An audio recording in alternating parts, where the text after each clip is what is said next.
Karl Denke was a quiet, middle-aged man living in the small town of Münsterberg, Germany, in the early 20th century, and to everyone around him he was almost aggressively ordinary.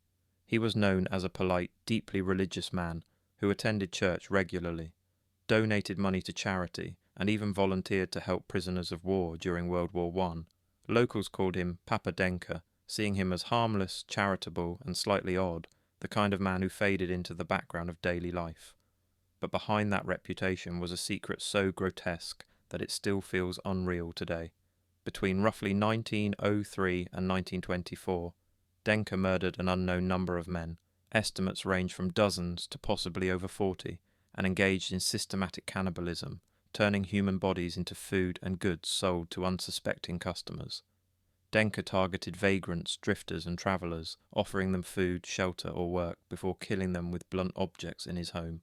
He dismembered the bodies with chilling efficiency, curing and smoking human flesh like meat, storing it in jars labelled with dates and body parts. Even worse, investigators later discovered that he sold this meat as pork at local markets, meaning an entire town may have unknowingly consumed human remains for years.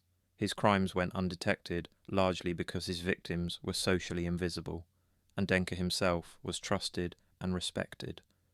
The horror only came to light in 1924, when a would-be victim survived an attack and reported him to police. When officers searched Denke's home, they found human bones, preserved flesh, tools, and detailed records documenting his killings. Faced with exposure, Denke hanged himself in jail before trial, ensuring many questions would never be answered. To this day, no one knows exactly how many people he killed, how long he had been doing it, or how many residents unknowingly ate human flesh sold by a man they trusted. Karl Denke's story is disturbing not because of spectacle or chaos, but because of how quietly it unfolded, a reminder that some of the most horrifying crimes don't announce themselves with screams or blood in the streets, but happen slowly, politely, behind closed doors, carried out by men who smile, pray, and shake your hand before going home to butcher the unthinkable.